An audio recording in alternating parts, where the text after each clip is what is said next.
你知道为什么来扫墓的人都是哭着，而一下面的他们却是笑着？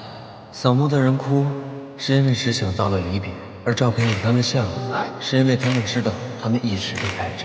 我每天都在遗憾，一天我们要跟他们每一个人好好的告别。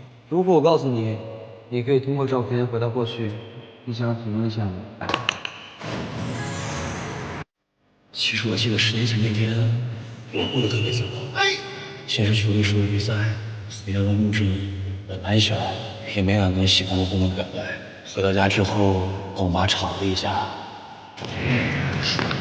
不能怎么？我肯定能考到市里去。我去了，我就追上去。等毕业，我准备好工作，把领导接过去享清福，做全世界最幸福的小老太太。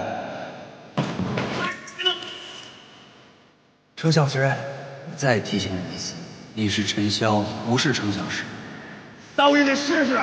你只是一个高二的学生，没有人会相信你的话。要去看，别在这聊了，赶紧收东西。别说半天了，真的是你是被谁骗了？真来不及了，猜不透，真来不及了。你已经尽力，过去已经发生的事，不是你我能改变。我找身上的父母，麻烦你让陈潇把我们的儿子身份。我们这次任务的意义，可能你很快就能看到。事情好像跟我想象的不太一样，是我记错了。我们那天应该是挺愉快的，不然他有没有笑得这么高兴？